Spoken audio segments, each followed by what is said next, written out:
Muy buenas tardes, estimados alumnos.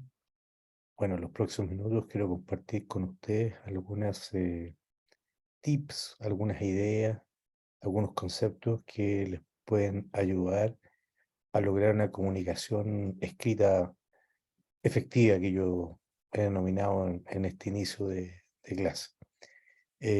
Siempre importante cómo escribimos, cómo comunicamos para lograr el efecto que deseamos. Entonces la idea es compartir con ustedes algunos tips que les pueden ayudar, sobre todo que están partiendo con su vía universitaria, entonces les va a tocar hacer muchas comunicaciones, ya sea vía correo electrónico, vía ensayos, presentaciones, en fin.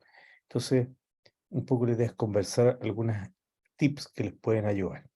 Bueno, lo primero que para cualquier comunicación efectiva, siempre tenemos que tener claro cuál es el objetivo de lo que queremos comunicar. Entonces, antes de hacer un escrito, antes de hacer un mail, antes de hacer cualquier elemento de comunicación, siempre pensar a quién va dirigido, cuál es el objetivo. Entonces, de esa manera podemos dimensionar en forma adecuada lo que va en ese correo, en ese escrito, en esa comunicación, ¿ya? Porque aquí, obviamente, el lenguaje es distinto, la formalidad es distinta, eh, entonces tenemos que dimensionar claramente quién es nuestro interlocutor. Como un segundo elemento esencial, siempre esta regla es bastante obvia, pero menos es más. O sea, tratar de decir lo que tenemos que decir de forma breve, de forma concisa, porque muchas palabras finalmente terminan confundiendo a quien lee nuestro correo, nuestro escrito, y en vez de dejar claras las ideas, al final produce confusión en la persona que recibe ese escrito. Entonces, importante tener un objetivo claro, tener claras cuáles son las ideas que nos interesan transmitir y acotarlas de la manera más clara posible. Tal vez un punteo de ideas, un punteo con una estructura clara de lo que es más prioritario a menos prioritario, pero tratar de que sea algo lo más breve y conciso. Habitualmente la gente que lee los correos, sobre todo los correos, habitualmente lee las primeras 2 líneas, 2 o 3 líneas del correo, muchas personas después y contestan lo primero que leen, que fueron las primeras 2 o 3 líneas. No sigue leyendo el correo, entonces evitar correos que sean demasiado largos. Otra cosa que es importante, como decíamos, es organizar las ideas en forma clara. Habitualmente en un correo, si uno, por ejemplo, quiere solicitar un aplazamiento de una prueba, de un certamen, quiere pedir algún tipo de instrucción o específica para algún trabajo, entonces primero plantear un primer párrafo, estimado profesor, plantear cuál es la situación en 2 o 3 líneas y después en 2 o 3 líneas plantear cuál podría ser la posible solución o lo que están solicitando. O sea, ser muy preciso y conciso, ¿ya? Eh, y siempre de lo más general a lo más específico, de lo más importante a lo menos importante, o sea, tratar de poner orden en la comunicación que queremos hacer. Obviamente está de más decir que para que un escrito, un correo o cualquier otro documento debe cumplir con normas de ortografía, gramaticales, signos de puntuación, porque en el fondo son los que le dan el orden a las ideas, separar las ideas unas de otras, dar los énfasis, sobre todo los énfasis y también la seriedad al escrito, ¿ya? Un escrito que no cumple normas de ortografía o de gramática o puntuación, probablemente quien lo recibe lo va a tomar poco en serio. Entonces, es importante siempre ocupar, hoy día tenemos muchas herramientas de corrector ortográfico que podemos ocupar, o si tienen dudas en un texto, pedirle a alguien que lo lea previamente por ustedes. Nosotros le decimos mucho a los alumnos que hacen sus tesis, cuando están haciendo el marco teórico, que siempre cuesta mucho escribirlo, eh, pasan el marco teórico a una tía, a alguien que sea bueno para la lectura, y si no es capaz de entenderlo, entonces hay que corregirlo. ¿M? Después, obviamente, es súper importante saber decir las cosas de manera adecuada. Para cuando nosotros queremos lograr una reacción en nuestro interlocutor, obviamente la manera en que se dicen las cosas son muy importantes, ¿ya? Entonces el tono, las palabras deben ser cuidadas y de un tono adecuado, respetuoso. Muchas veces una misma idea, como en este caso, en este ejemplo, una misma idea, depende cómo nosotros podamos decir esa idea, puede encantar a nuestro interlocutor, como puede provocar rechazo en nuestro interlocutor. Entonces hay que ser, como podríamos decir aquí, eh, inteligente, hay que buscar un poco la forma de capturar y de lograr a lo mejor la reacción que esperamos. ¿Ah? Entonces, siempre hay maneras de decir las cosas de una manera que sean cautivadoras para quien nos está escuchando. Obviamente, diferenciar el lenguaje de lo que de cada instrumento que utilizamos. Eh, no es lo mismo la comunicación por WhatsApp, la comunicación por Twitter, la comunicación de un correo electrónico, la comunicación en un escrito, ¿ya? Obviamente, por ejemplo, en WhatsApp estamos acostumbrados a sílabas muchas veces eh, que no tienen a veces mucho sentido si uno las lee en forma como relato, faltan a veces artículos, no cuidamos la parte ortográfica, abreviamos palabras, ponemos signos. Bueno, obviamente en un correo electrónico, en un contexto ya de mayor formalidad, no tenemos que ocupar un lenguaje adecuado. Y además, si ya en un escrito que les puedan pedir un ensayo, un artículo o una investigación, el lenguaje tiene que ser mucho más cuidado. Entonces, es importante siempre el contexto del el tipo de interlocutor y también el contexto de tipo de herramienta que vamos a utilizar para comunicarnos, ¿ya? Hay que darle a cada instancia su propia dimensión. Algo que es súper útil siempre, si sobre todo vamos a mandar un texto que podría ser, o un mail, por ejemplo, que podría ser complejo a lo mejor, que puede que estemos reclamando por algo, algo que no nos gusta, o estemos peleando algo que a lo mejor pudiera generar alguna molestia de alguien, siempre repasar el texto, ¿ya? Eh, leerlo una y otra vez, eliminar las frases que puedan muchas veces generar rechazo y ser inteligente en decir las cosas de otra manera, ¿ya? Decir, dar los mejores argumentos, argumentos técnicos, argumentos con bases fundadas, evitar las descalificaciones, ¿ya? Evitar palabras de repente subidas de tono. Y eso va a lograr en nuestro interlocutor definitivamente una mejor apertura, una apertura a solucionar el problema, una apertura en el fondo a buscar la mejor solución para todos, ¿ya?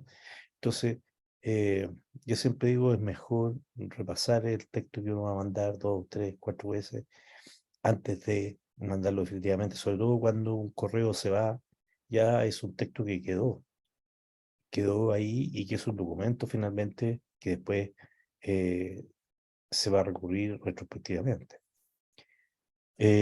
Otro elemento importante es siempre recordar que aquí hay un desfase de tiempo, sobre todo en el envío de correos o de mail, ¿ya?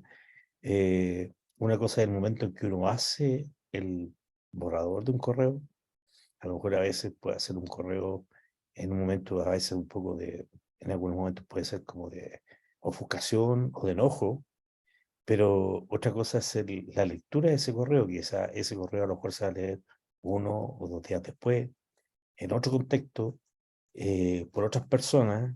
Entonces siempre tener esta relación del efecto efecto o si estoy seguro de lo que estoy escribiendo, ese es el efecto que va a tener en el tiempo, ¿ya? Hay un desfase ahí y hay un desfase propio. Muchas veces uno mismo después dice, chuta, si hubiera pensado este correo, a lo mejor lo habría mandado, lo habría escrito de otra manera, 2 días después, lo habría dicho las cosas de otra manera. Entonces, tomarse una pausa, tomarse un tiempo y escribirlo con calma, ¿ya? Si tenemos dudas de repente, que alguien lo lea por nosotros previamente, antes de enviarlo, si es un tema delicado. Si tenemos duda de cómo está escrito y que vaya a generar el efecto deseado. Em, bueno, está de más decir, yo sé que todos ustedes han escrito un mail, entonces eh, me dijeron, hay que mostrarle a los chiquillos cómo escriben un mail. La verdad que es un poco redundante, pero sí algunos tips de algunas cosas que sí hay que tener presente cuando uno escribe un mail. Uno, que en los destinatarios siempre está la opción del destinatario principal, ¿no es cierto? Y están los destinatarios con copia. Eh, y ojo con las copias ocultas, porque a veces ocurre que a veces uno copia en copia oculta a alguien para informarlo, para que esté informado de algo, pero esa persona que recibe la copia oculta muchas veces no sabe que es la copia oculta y contesta a todos los demás. Entonces, ojo con las copias ocultas. Si van a poner algún destinatario con una copia oculta, avísenle previamente que él va a ir en una copia como informativo, pero que no conteste, porque a veces se generan problemas por las respuestas de personas que en teoría no son los originarios, digamos, receptores de ese correo. Siempre que el título del correo sea directo, que diga de qué se trata, sin mucha vuelta, cosa que sea, digamos, entendible rápidamente. A veces cuando uno quiere resaltar de repente un correo, a veces puede ponerse algo que es urgente, por ejemplo. Puede poner un par de asteriscos o algo así como para resaltar el título y que llama la atención entre todos los demás títulos de los demás correos que van llegando a la casilla de la persona, ¿ya? Siempre ser muy respetuoso, estimado, independiente de los niveles de cercanía o no, independiente si son de repente más o menos conocidos o tengo mayor o menor cercanía, siempre el estimado, ¿ya? Ser conciso, como les decía, en el cuerpo y finalmente siempre el atentamente, atento a su respuesta, agradecido, esperando su cordial acogida. O sea, ser afectuoso y correcto tanto en el inicio del correo como al final del correo, ¿ya? Sobre todo cuando uno pide algo, al final uno siempre puede pedir esperando su favorable acogida, ¿ya? Ahora, un mail o un escrito de alguna manera, una carta, si tienen que enviar alguna carta, porque siempre me dicen, díganle cómo se hacen las cartas, porque a veces tienen que hacer cartas para pedir un permiso o algo.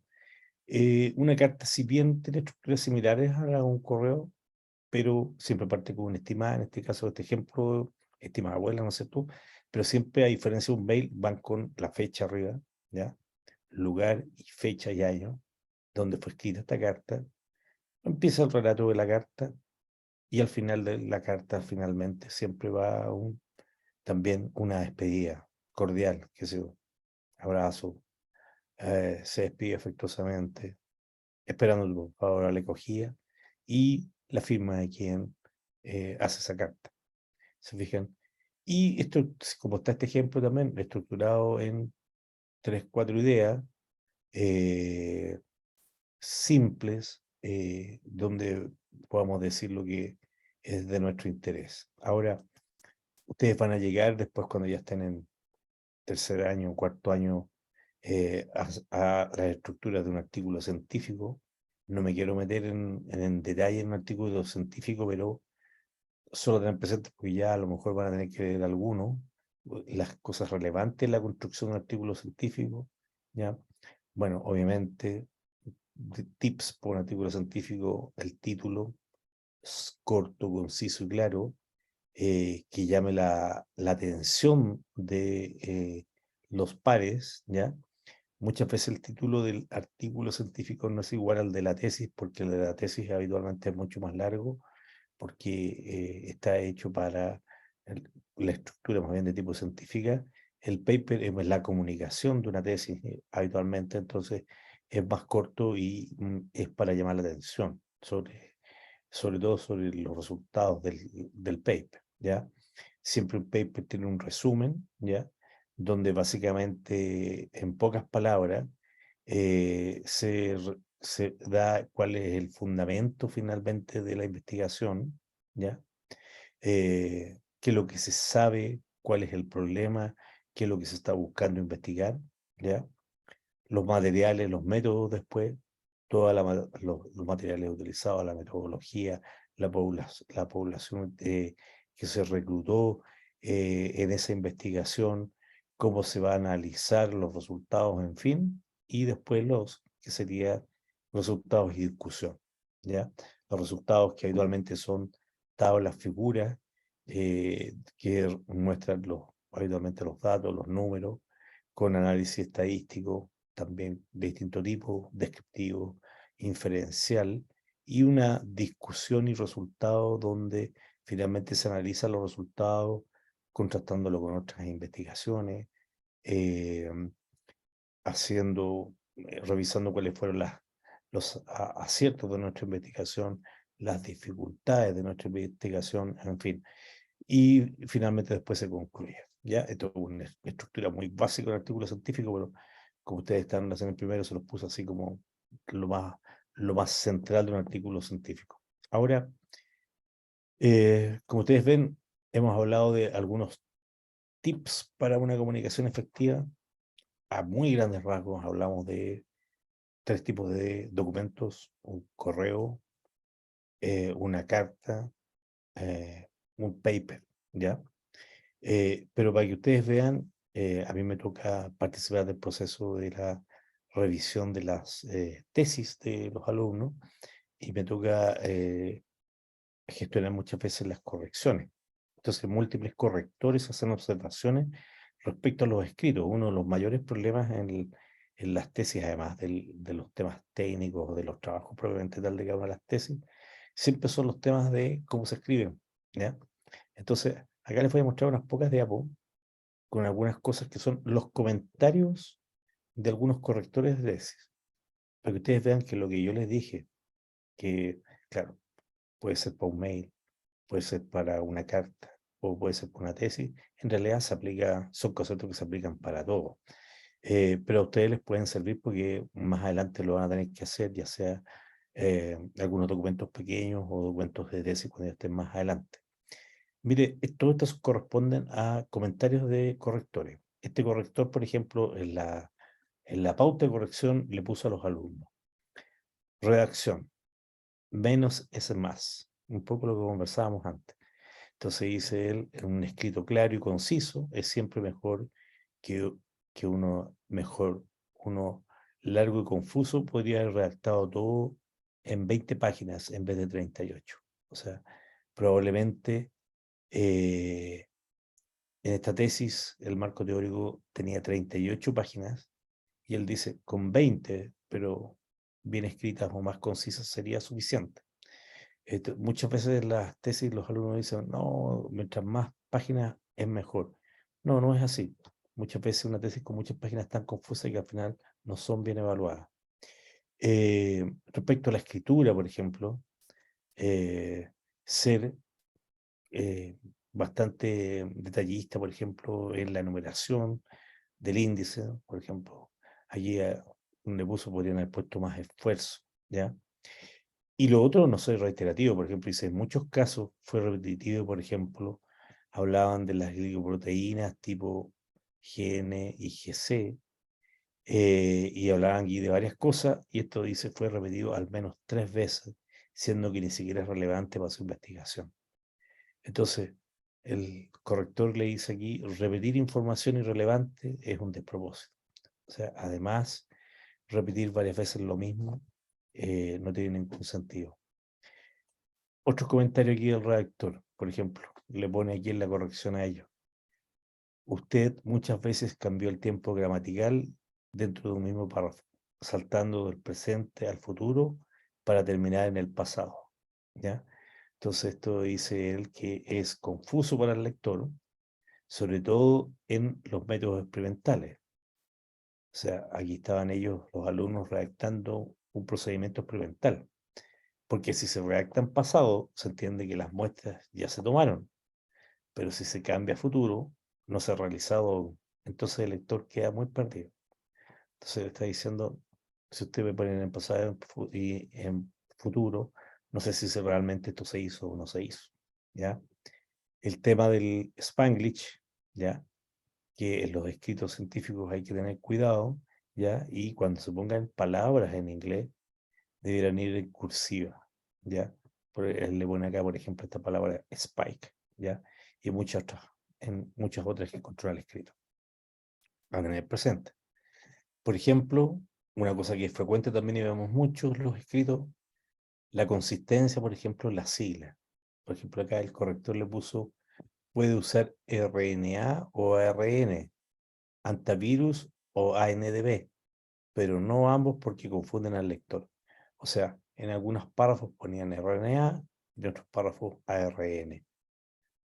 Entonces la idea es poner siempre de la misma manera los términos científicos, las abreviaciones, ¿ya?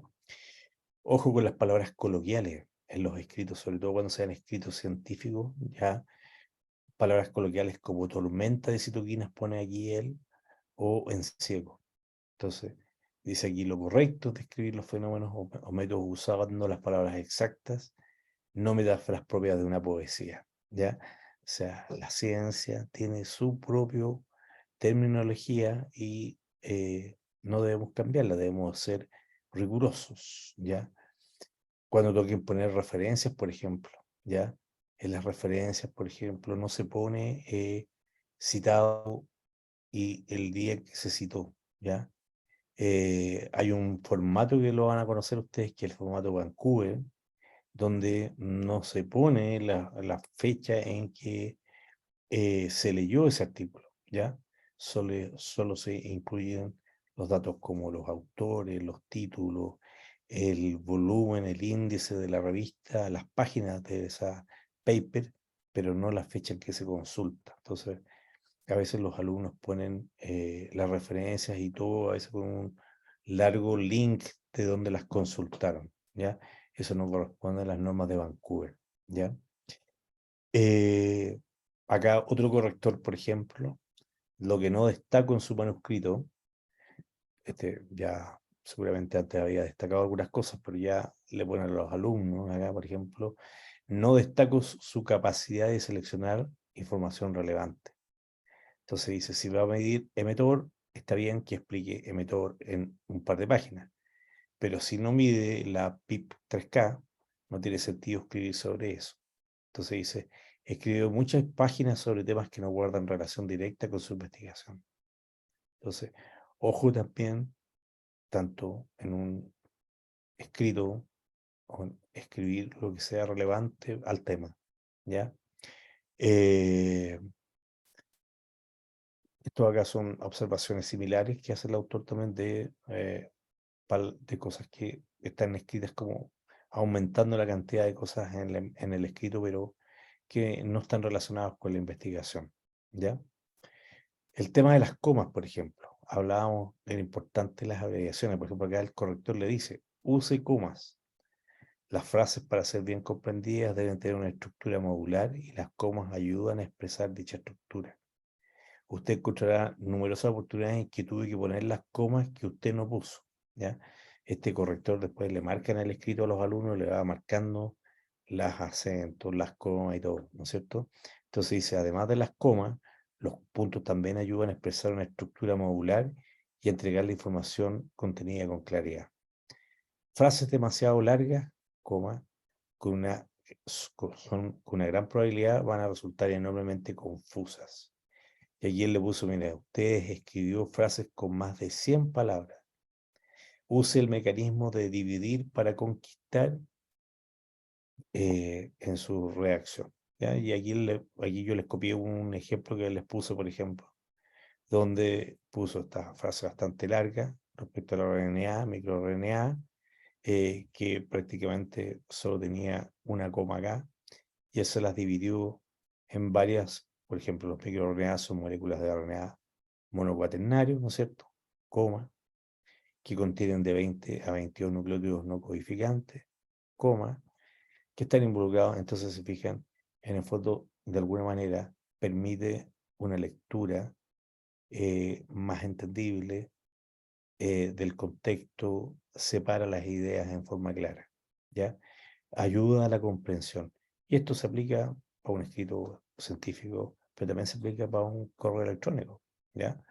El saber dividir las ideas para que sean entendidas de mejor manera, ¿ya? Ojo con las palabras que se repiten mucho.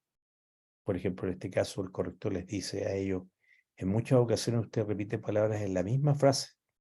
Entonces, por ejemplo, los TLR son una familia de receptores de reconocimiento de patrones que permiten el reconocimiento motivos estructurales conservados. Entonces, fíjense, reconocimiento, reconocimiento. A la frase siguiente les puso aquí, los autores reportan que los cerebros de ratones deficientes de TLR4 de ratón, entonces ratón, ¿no es cierto? La neuroinformación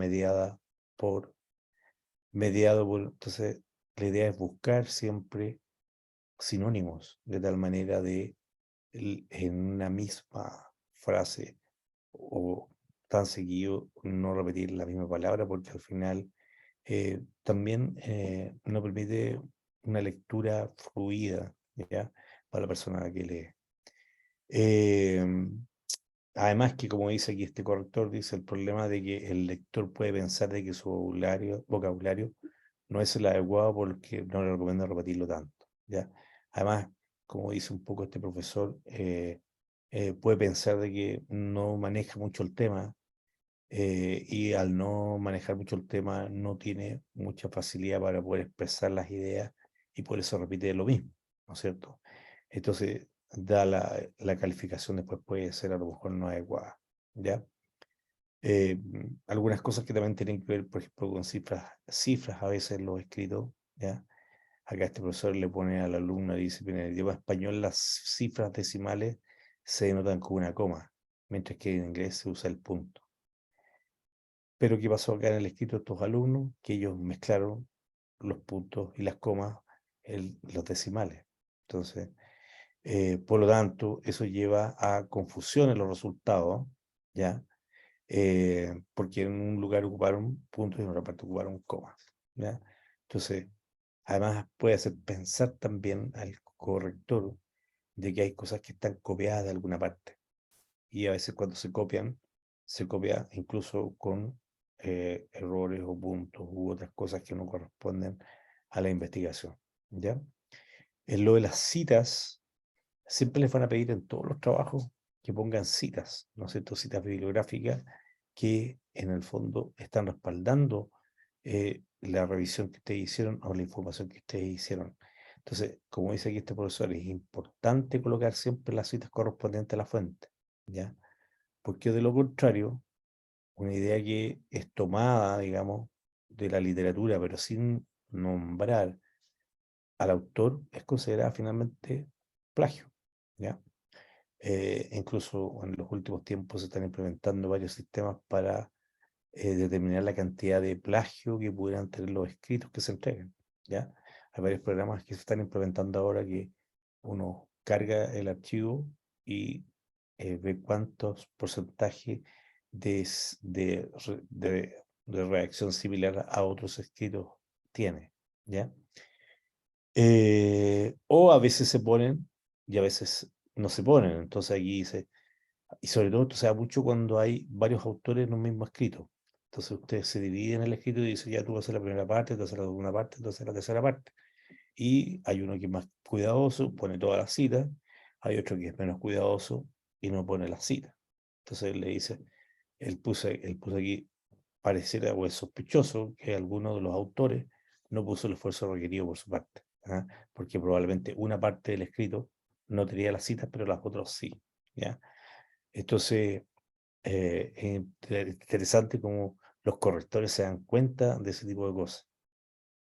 Y ojo con las citas, muchas de las citas los alumnos tienden a poner citas que son de internet, pero en realidad ya tenemos que empezar a acostumbrarnos que un trabajo de calidad tiene que estar sustentado en literatura científica, ¿no es cierto?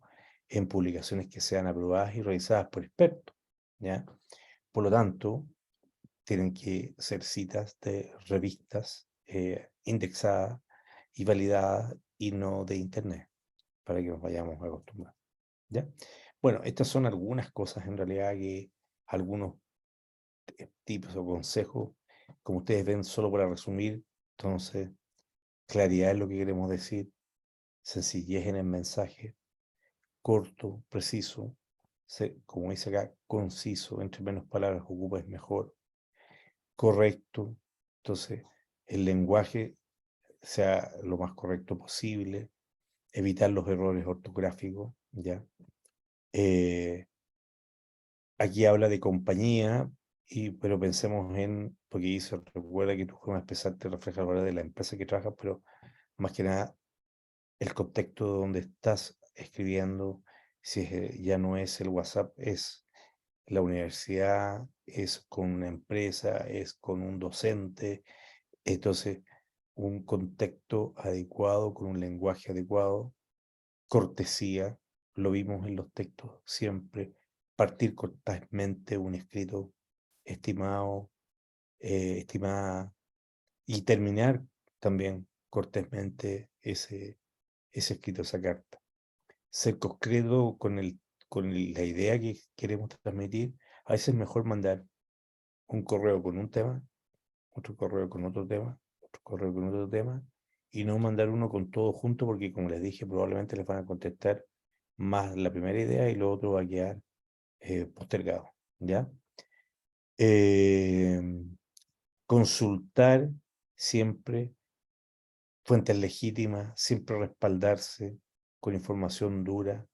También, siempre si hay dudas al respecto, a veces es mejor esperar, ¿ya? De tal manera de que no podamos ser malinterpretados, consultar previamente antes de enviar un mail si es algo complejo, ¿ya?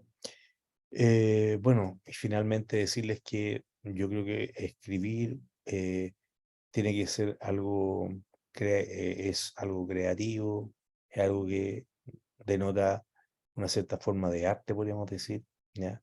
En la medida que uno aprende a escribir de una manera interesante, ya llevando un hilo conductor, eso se transforma una herramienta que nos permite una comunicación efectiva con nuestros pares, con nuestros profesores, con otras instituciones, en fin, ¿ya? Bueno, espero que estos tips les puedan ser útil y muchas gracias por vuestra atención.